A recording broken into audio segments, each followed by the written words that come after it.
The morning light crept through the curtains, golden rays splintering into the quiet room.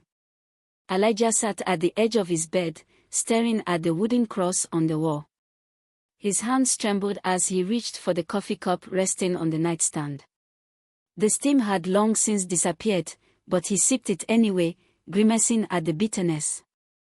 It had been 3 weeks since he last stepped inside the old stone church on Walnut Street. 3 weeks since he had watched the congregation bow their heads in unison. 3 weeks since he had heard the choir raise their voices in reverence. 3 weeks since his faith had crumbled like ash between his fingers.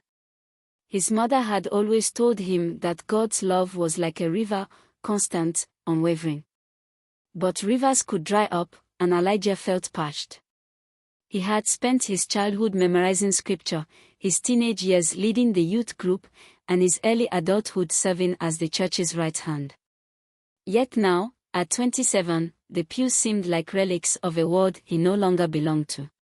The memories clung to him like damp cloth. He remembered the last sermon he attended, Pastor Whitaker standing tall behind the pulpit, speaking of love, forgiveness, and eternity.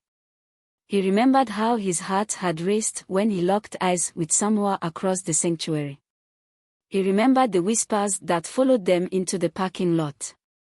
He remembered the meeting in the pastor's office, the concerned voices telling him he had to make a choice. As if faith and love were two opposing forces, and he could only have one. "You will never go to church again," Samuel had said that night, his voice breaking. Not like before.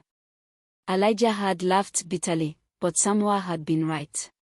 It was not a question of belief, it was a question of belonging. Could a place that once felt like home turn into a house of exile? The phone buzzed beside him. A text from his mother. "Are you coming today?" He knew what she meant. Sunday service. The familiar pew, the familiar faces, the familiar weight pressing against his chest. He thought of replying, thought of saying he'd try, thought of lying just to make her happy. Instead, he let the phone fall onto the bedspread and rubbed his eyes. A knock at the door startled him. He opened it to find Samuel, hands buried in his jacket pockets, eyes uncertain. "I thought maybe we could get breakfast," Samuel said.